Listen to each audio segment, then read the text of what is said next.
Hello friends, नमस्कार। स्वागत है आपका अपने YouTube channel Aparna GS classes में। तो आइए फ्रेंड्स, डेली की बात करंट अफेयर की श्रृंखला को आगे बढ़ाते हुए पहला प्रश्न देखते हैं। भारत के पहले एलिवेटेड 8 लेन एक्सप्रेसवे का उद्घाटन किसने किया? ऑप्शन है द्रौपदी मुर्मू, नरेंद्र मोदी, अमित शाह, राजनाथ सिंह। तो आइए फ्रेंड्स, पहले इसके बारे में जानते हैं, एलिवेटेड 8 लेन के बारे में। तो यहाँ पे देख सकते हैं पीएम नरेंद्र मोदी। कौन? PM Narendra Modi. PM Narendra Modi. PM Narendra Modi ने द्वारका एक्सप्रेसवे हरियाणा में, कहाँ पे? द्वारका एक्सप्रेसवे हरियाणा में, कहाँ पे? हरियाणा में उद्घाटन किया। किसने उद्घाटन किया? पीएम नरेंद्र मोदी ने इसका उद्घाटन किया हरियाणा में द्वारका एक्सप्रेसवे का। और जिसकी कुल लंबाई कितनी है? जिसकी कुल लंबाई 29 किलोमीटर। 29 किलोमीटर में देखा जाए तो लगभग 18.9 किलोमीटर जो है वो हरियाणा में है। हरियाणा में। और इसमें 10.1 किलोमीटर अगर देखा जाए तो ये दिल्ली में है। कहाँ पे है? दिल्ली में। तो इस तरह से इन दोनों का यहाँ पे बंटवारा किया गया है। और द्वारका एक्सप्रेसवे भारत का पहला, द्वारका एक्सप्रेसवे अगर देखा जाए तो यह भारत का पहला elevated at first elevated first elevated 8 लेन जो है यह द्वारका एक्सप्रेसवे है। कौन है? द्वारका एक्सप्रेसवे। पीएम नरेंद्र मोदी के द्वारा ये हरियाणा में द्वारका एक्सप्रेसवे का उद्घाटन किया है। जो द्वारका एक्सप्रेसवे भारत का फर्स्ट एलिवेटेड 8 लेन है और इसकी कुल लंबाई 29 किलोमीटर है। तो इसका उद्घाटन किसने किया था? नरेंद्र मोदी। इसका ऑप्शन राइट होगा, Narendra Modi. Option number B इसका सही आंसर होगा। तो उम्मीद करते हैं दोस्तों अच्छा लगा होगा। आगे चलते हैं, नेक्स्ट क्वेश्चन देखते हैं। Academy award academy awards 2024 Oscar में सर्वश्रेष्ठ अभिनेता का अवार्ड किसने जीता है? तो यहाँ पे ऑप्शन देखते हैं, सर्वश्रेष्ठ अभिनेता का अवार्ड किसने जीता है? तो देख सकते हैं option, Robert Downey junior, Cillian Murphy, Johnny burn, Christopher Nolan. तो यहाँ पे आइए इसके बारे में, इसको मैं पिछले वीडियो में इसके बारे में संपूर्ण जानकारी दे चुका हूँ, वहाँ पे जाके आप देख सकते हैं, शायद 2-3 वीडियो पीछे होगा। तो ये देखते हैं कि ये जो एकेडमी अवार्ड यानी कि ऑस्कर अवार्ड जो था 2024 का, ये 96 है। 96 एकेडमी अवार्ड है। 96 एकेडमी अवार्ड 2024। ये 96 नंबर का है, 96 नंबर का है। और इसमें अगर देखेंगे तो इसका जो इस कार्यक्रम का जो आयोजन हुआ था लॉस एंजल्स में हुआ था। कहाँ पे? लॉस एंजल्स में इसका आयोजन हुआ था। और कहाँ पे? Dolby theatre, Dolby Dolby theatre में इसका आयोजन हुआ था। और यहाँ पे अगर देखें तो क्रिस्टोफर क्रिस्टोफर नोलन द्वारा मूवी बनाई गई थी, फिल्म जिसका नाम है ओपन हाइमर। ओपन हाइमर इस मूवी के ही अभिनेता हैं, जिन्हें किलियन मर्फी किलियन मर्फी इस मूवी के अभिनेता हैं। इन्हें ही बेस्ट जो है जो ऑस्कर अवार्ड है, इन्हें ही बेस्ट एक्टर का अवार्ड दिया गया है किलियन मर्फी को, जिनका जो ओपन हाइमर मूवी में काम कर चुके हैं। और ओपन हाइमर मूवी किसके द्वारा निर्देशित की गई थी? तो क्रिस्टोफर नोलन के द्वारा इन्हें बेस्ट डायरेक्टर का अवार्ड दिया गया है। क्रिस्टोफर नोलन को बेस्ट डायरेक्टर का अवार्ड इन्हें दिया गया है। बेस्ट एक्टर का अवार्ड किलियन मर्फी को दिया गया है। और बेस्ट फिल्म का अवार्ड यह ओपन हाइमर को दिया गया है। बेस्ट फिल्म का अवार्ड देखेंगे, बेस्ट फिल्म इसको मिला है ऑस्कर अवार्ड 2024 का ओपन हाइमर को, और एक्टर किलियन मर्फी को, और डायरेक्टर क्रिस्टोफर नोलन को दिया गया है एकेडमी अवार्ड 2024 का ऑस्कर अवार्ड। ठीक है, आगे चलते हैं फ्रेंड्स। तो इसमें जो राइट आंसर हो जाएगा, इसमें अभिनेता पूछा है तो किलियन मर्फी इसका राइट आंसर होगा। आगे चलते हैं, प्रश्न नंबर 3 है, प्रधानमंत्री नरेंद्र मोदी ने किस राज्य में कोचरब आश्रम का उद्घाटन किया है? प्रधानमंत्री नरेंद्र मोदी ने किस राज्य में कोचरब आश्रम का उद्घाटन किया है? तो बात करते हैं कोचरब आश्रम की, तो महात्मा गांधी द्वारा अगर देखा जाए, महात्मा गांधी ने दक्षिण अफ्रीका से आने के बाद 1915 में, कब? 1915 में गुजरात में, महात्मा गांधी ने 1915 में गुजरात में इसका पहली बार फर्स्ट टाइम पहली बार इसका इसका उद्घाटन या स्थापना किया था। किसने? महात्मा गांधी ने स्थापित किया था, महात्मा गांधी ने। ठीक है, फर्स्ट बार 1915 में महात्मा गांधी के द्वारा इसकी स्थापना हुई थी।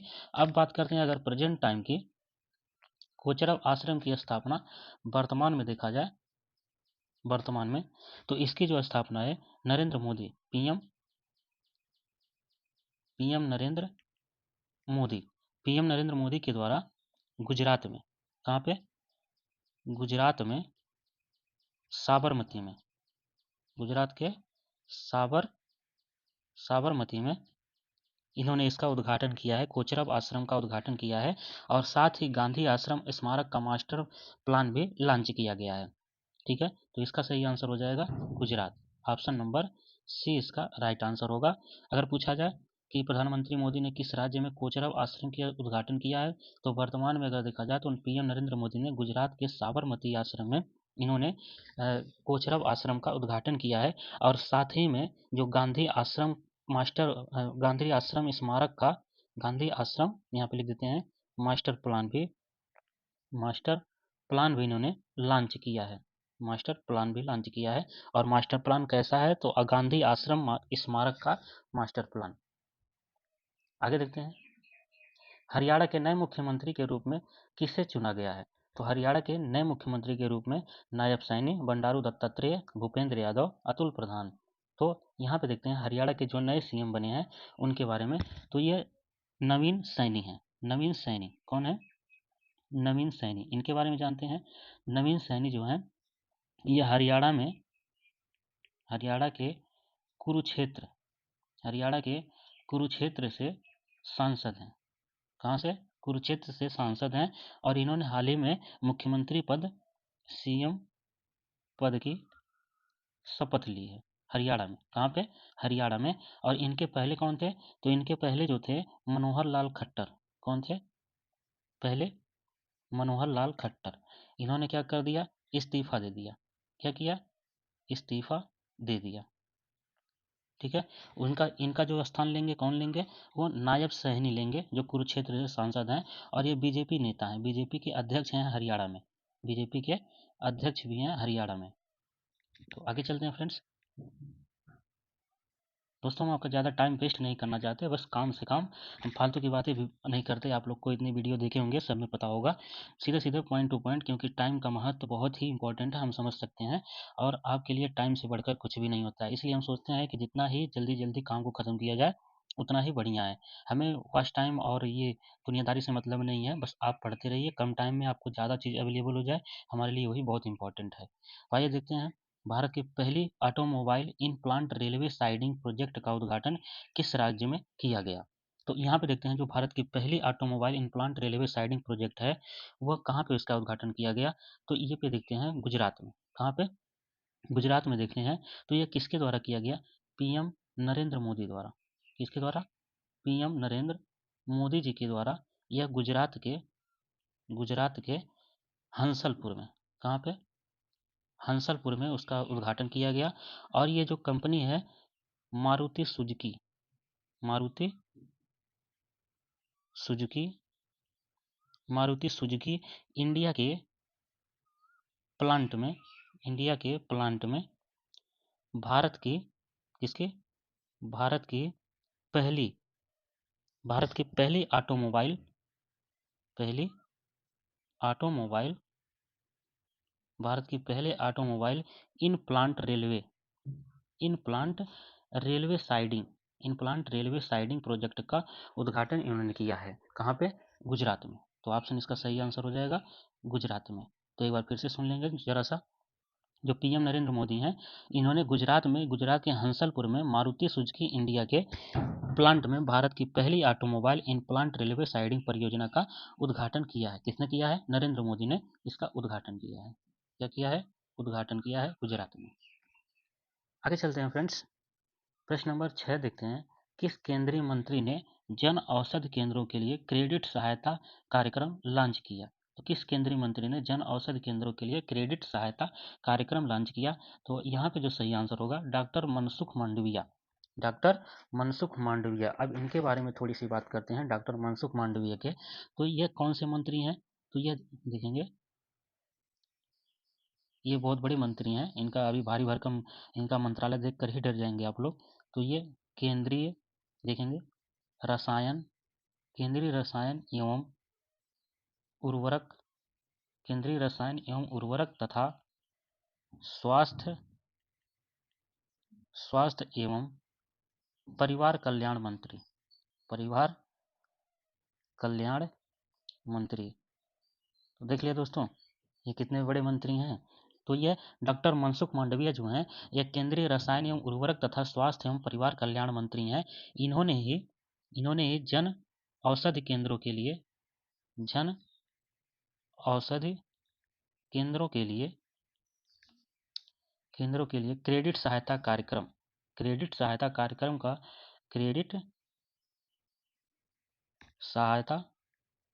कार्यक्रम का उद्घाटन किया है। क्या किया है? उद्घाटन किया। अब आगे बात करते हैं कि इसके तहत अगर इन्होंने उद्घाटन किया है इसका, तो इसमें किन दो कंपनियों के साथ इन्होंने समझौता किया है। तो इसके तहत अगर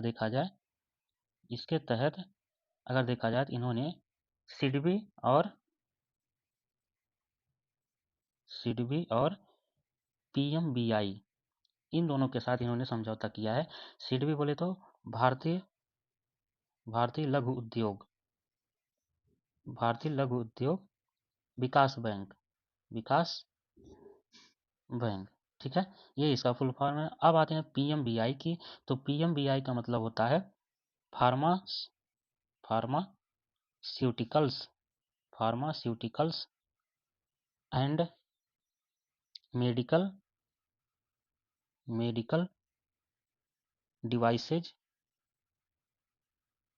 डिवाइसेज ब्यूरो ऑफ इंडिया इसका फुल फॉर्म है। तो यहाँ पे देख सकते हैं इन दोनों के साथ इन्होंने समझौता किया है। किसने समझौता किया है? डिवाइसेज, यहाँ पे पूरा लिख देते हैं, जगह मिल गया, ब्यूरो ऑफ इंडिया, ठीक है, इन दोनों के साथ इन्होंने समझौता किया है। आगे चलते हैं फ्रेंड्स अगले प्रश्न पर। नए चुनाव आयुक्त के रूप में किसे चुना गया है? नए चुनाव आयुक्त के रूप में सुखबीर सिंह संधू, ज्ञानेश कुमार, राजीव सिन्हा, ए और बी दोनों। तो राइट आंसर जो होगा ए और बी दोनों। तो इसके तहत दोनों लोगों को चुना गया है नए चुनाव आयुक्त के रूप में। तो यहाँ पे देखते हैं कौन कौन है। सुखबीर सिंह संधू, यहाँ पे लिखा हुआ है, लिखने की जरूरत नहीं है। सुखबीर सिंह संधू और ज्ञानेश कुमार को लोकसभा चुनाव से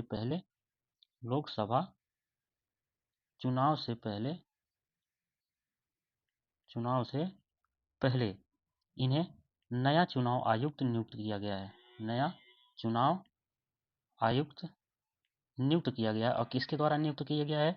तो राष्ट्रपति द्रौपदी मुर्मू के द्वारा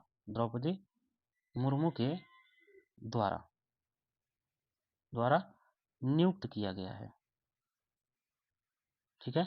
तो उम्मीद करते हैं आप लोग को समझ में आ गया होगा। तो सुखबीर सिंह संधू और ज्ञानेश कुमार को नए चुनाव आयुक्त के रूप में चुनाव आयोग में इनको सेलेक्ट किया गया है। और इनकी नियुक्ति किन के द्वारा? तो द्रौपदी मुर्मू के द्वारा इनकी नियुक्ति की गई है। आगे चलेंगे। हाल ही में चर्चा में रही महतारी बंधन योजना किस राज्य सरकार द्वारा शुरू की गई थी? तो बिहार, मध्य प्रदेश, असम, छत्तीसगढ़। तो इसमें फ्रेंड्स कई लोग महतारी नाम से ही, जो भोजपुरी शब्द है, ठीक है, तो यहाँ पे कई लोग तुरंत बिहार में पहुंच जाएंगे। तो ऐसा आप गलत कर देंगे। तो इसका सही आंसर होगा छत्तीसगढ़। क्या सही आंसर होगा? छत्तीसगढ़। तो छत्तीसगढ़ की सरकार ने यह महतारी बंधन योजना नामक योजना शुरू किया है। और इसके अंतर्गत अगर देखा जाए तो जो महिलाओं के लिए, यह किसके लिए है? महिलाओं के लिए है, महिलाओं के लिए, ठीक है। और महिलाओं के लिए इसमें क्या है? जो भी विवाहित महिलाएं हैं उनको प्रतिमाह प्रतिमाह आर्थिक मदद देने की बात की गई है। कितने? तो 1,000 रुपये, 1,000 रुपये की मदद करने के लिए यह योजना स्टार्ट किया गया है, 1,000 रुपये की। तो ऑप्शन में ये आपको ये भी दे सकता है, यहाँ से भी क्वेश्चन बना सकता है, और यहाँ से तो बनेगा ही बनेगा, ठीक है। तो आगे चलते हैं फ्रेंड्स नेक्स्ट क्वेश्चन पर। हाल ही में जारी वैश्विक मानव सूचकांक में भारत की रैंक क्या है? तो 75, 78, 125, 134। तो इसका जो राइट आंसर हो जाएगा फ्रेंड्स 134। तो भारत की इसमें 134वीं रैंक है। अगर बात करते हैं मानव विकास सूचकांक की, वैश्विक मानव विकास सूचकांक की, तो यहाँ पे देखेंगे ये जो जारी किया जाता है, यह यूएनडीपी, संयुक्त राष्ट्र विकास कार्यक्रम के यूएनडीपी का मतलब संयुक्त राष्ट्र संयुक्त राष्ट्र विकास कार्यक्रम, विकास कार्यक्रम इसका फुल फॉर्म होता है। अगर बात करें तो यूएनडीपी की नवीनतम रिपोर्ट के अनुसार, नवीनतम रिपोर्ट के अनुसार अगर देखा जाए तो वैश्विक मानव सूचकांक, वैश्विक मानव विकास सूचकांक, वैश्विक मानव विकास सूचकांक HDI में, यानी कि इसको बोल सकते हैं HDI, इसमें अगर बात करें तो जो भारत का रैंक है, भारत का रैंक 134वां, कौन है? भारत 134वें स्थान पर है। और बात करें तो 75वें स्थान पर कौन है? तो 75वें स्थान पर चाइना है और 78वें स्थान पर श्रीलंका है। कौन है? श्रीलंका। तो यहाँ से देख लेते हैं थोड़ा सा, 75वें और 78वें स्थान पर देखा जाए तो चीन 75वें स्थान पर है और श्रीलंका 78वें स्थान पर है। इन लोगों को, इन दोनों को उच्च मानव विकास श्रेणी में रखा गया है, उच्च मानव विकास श्रेणी में। ये दोनों उच्च मानव विकास की श्रेणी में आ चुके हैं। अब यहाँ पे देखेंगे 125वां स्थान, तो 125वें स्थान पर कौन है? भूटान। जो 125वें स्थान पर है, इन्हें 125वें भूटान है तो इसे मध्यम विकास। और 129वें स्थान पे बात करें, 129वें स्थान पे तो बांग्लादेश आएगा। 129वें स्थान पे तो बांग्लादेश, भूटान ये मध्यम विकास श्रेणी के अंतर्गत आते हैं, मध्यम विकास श्रेणी के अंतर्गत आते हैं। ठीक है। उच्च मानव विकास श्रेणी में चाइना, श्रीलंका जो 75वें 78वें स्थान पे है, और मध्यम विकास सूचकांक में भूटान और बांग्लादेश जो 125वां और 129वां स्थान पे काबिल है। ठीक है। तो आगे चलते हैं फ्रेंड्स। अब आते हैं नेक्स्ट प्रश्न, देखते हैं 10वां प्रश्न। तो 10वें प्रश्न में देखते हैं, हाल ही में चर्चा में रही डेमोक्रेसी रिपोर्ट 2024 निम्न में से किसके द्वारा जारी की गई है? तो जो डेमोक्रेसी रिपोर्ट है यह किसके द्वारा? वीडेम के द्वारा, देखेंगे वीडेम के द्वारा, वीडेम संस्थान के द्वारा जारी की गई है। वीडेम संस्थान, वीडेम का मतलब क्या होता है? तो यहाँ पे देख सकते हैं वीडेम जो संस्थान है इसका मतलब होता है variety variety of democracy, variety of democracy, इसका मतलब होता है वीडेम का। ठीक है। वीडेम संस्थान जो होती है, और इसकी स्थापना कब हुई थी? तो अगर बात करें इसकी स्थापना तो 2014 में, इसकी स्थापना कब हुई थी? 2014 में। और किसके द्वारा की गई थी? स्टाफन लिंडबर्ग द्वारा, स्टाफन स्टाफन लिंडबर्ग, स्टाफन लिंडबर्ग के द्वारा इसकी स्थापना की गई थी। ठीक है। वैरायटी ऑफ डेमोक्रेसी की। अगर वैरायटी ऑफ डेमोक्रेसी की स्थापना के बाद देखें तो इसका जो उद्देश्य होता है, इसका उद्देश्य क्या होता है? और यह जो डेम इंस्टीट्यूट है ये दुनिया भर में लोकतांत्रिक स्वतंत्रता पर नज़र रखता है, दुनिया भर में लोकतांत्रिक स्वतंत्रता पर नज़र रखता है, नज़र रखता है। ठीक है। तो यहाँ पे देखेंगे लोकतांत्रिक स्वतंत्रता पर नज़र रखता है। दोस्तों थोड़ा सा ग्रामेटिकल पे जाएंगे नहीं, क्योंकि ये जगह कम होने की वजह से अब दोबारा मिटाने का अच्छा नहीं लगता, तो आप लोग समझ जाया करेंगे। तो वीडेम संस्थान, इसका मतलब होता है वैरायटी ऑफ डेमोक्रेसी, यह लोकतांत्रिक स्वतंत्रता पर नज़र रखता है। और इसकी स्थापना जो हुई थी 2014 में स्टाफन लिंडबर्ग के द्वारा इसकी स्थापना हुई थी। तो आगे चलते हैं फ्रेंड्स, आगे देखते हैं ऑल रैंकिंग इंडेक्स। तो रैंकिंग इंडेक्स की अगर बात करें तो जलवायु परिवर्तन प्रदर्शन सूचकांक, इसकी बात करें 2023 और 2024 दोनों की बात करेंगे, 2024 की। तो इसमें अगर देखा जाए तो 2023 में जो भारत की इसकी रैंकिंग थी तो भारत 8वें रैंक पे था। किस रैंक पे था? 8वें रैंक पे भारत था। और 2024 में यह 7वें रैंक पे भारत आ गया था। कहाँ पे? 7वें रैंक पे भारत आ गया। अगर इसमें बात करें 2023 में तो टॉप थ्री में 2023 में बात करें तो टॉप थ्री में कोई भी कंट्री नहीं था, टॉप थ्री में कोई भी देश शामिल नहीं है, कोई भी देश नहीं है टॉप थ्री में। तो 1 2 3 रैंक में कोई नहीं है। तो 8वें रैंक पे कौन है? भारत है। और 2024 में देखा जाए तो 7वें रैंक में भारत है, 2024 के रिपोर्ट के अनुसार। ठीक है। और इसको जारी कौन करता है? इसको अगर जारी करता है तो कौन जारी करता है? German watch. कौन? जर्मन वॉच के द्वारा, जर्मन वॉच जो संस्थान है ये जारी करता है। और यह ये पर्यावरण थिंक टैंक है, पर्यावरण थिंक टैंक है। जर्मन वॉच यही क्या करता है, जलवायु परिवर्तन प्रदर्शन सूचकांक जारी करता है। तो यहाँ पे आप नेक्स्ट देखते हैं चुनावी लोकतंत्र सूचकांक 2023। जो चुनावी लोकतंत्र सूचकांक है इसका जारीकर्ता कौन है, अभी आपने देखा जारीकर्ता वी डैम संस्थान। कौन है, वी डैम संस्थान, जिसका फुल फॉर्म हमने बता दिया क्या है, variety of democracy. V Dem संस्थान इसको जारी करता है और इसमें पहले स्थान पर जो है वो डेनमार्क है। कौन है, डेनमार्क। और इसके अगर देखें तो भारत की रैंकिंग है तो 108वां रैंक जो है वो भारत का है। भारत 108वें रैंक पर है इस चुनावी लोकतंत्र सूचकांक 2023 के अकॉर्डिंग। अब आगे आते हैं global fire power index. Global fire power index 2023 अगर की बात करें इसकी तो इसको जो जारी करता है अर्थशास्त्र और सॉरी वैश्विक अग्निशक्ति। कौन, वैश्विक अग्निशक्ति, वैश्विक अग्निशक्ति इसको जारी करता है, ये जारी करता है। ठीक है, अब आते हैं कि इसमें जो अगर देखा जाए ग्लोबल फायर पावर इंडेक्स में फर्स्ट रैंक पे कौन है, तो फर्स्ट इसका जो है यूएसए। और भारत की रैंकिंग क्या है, तो भारत की रैंकिंग है सॉरी फोर्थ नंबर। इसकी बात कर दे रहे थे, ग्लोबल फायर पावर इंडेक्स की बात करें तो इसमें भारत का रैंक है फोर्थ। इंडिया की रैंकिंग कितनी है, फोर्थ रैंक पर है इंडिया।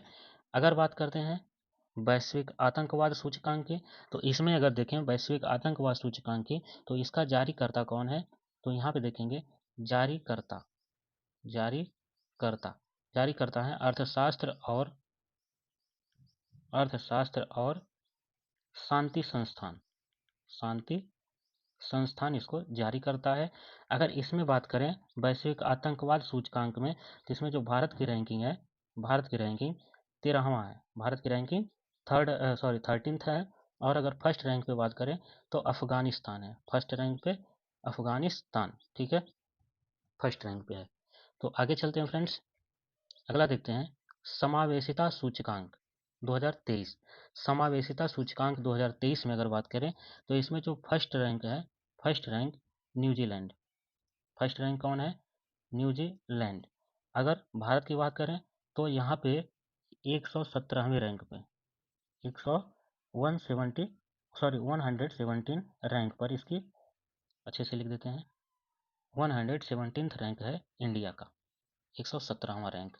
ठीक है, आगे बात करते हैं समावेशी सूचकांक के बाद वैश्विक मोबाइल स्पीड रैंकिंग, वैश्विक मोबाइल स्पीड रैंकिंग। तो यहाँ पे जो फर्स्ट पोजीशन है वो संयुक्त अरब अमीरात का, यूएई का है। किसका है, संयुक्त अरब अमीरात का। और इंडिया की जो रैंकिंग है वो 47th रैंकिंग है इंडिया की, 47th रैंकिंग है इंडिया की। और इसका जो जारी करता है मोबाइल स्पीड वाला तो इसका है ओकला, ओकला इसको जारी करता है, ओकला के द्वारा जारी किया जाता है। अब आते हैं ग्लोबल इनोवेशन इंडेक्स 2023। इसमें इनोवेशन वाले में बात करेंगे, फर्स्ट रैंक जिसकी है तो इनोवेशन में फर्स्ट रैंक यूएसए का है, यूएसए। और इसमें 40th रैंक जो है वो इंडिया का है, माफ करेंगे। तो यहाँ पे चलते हैं दूसरा हेनले पासपोर्ट सूचकांक।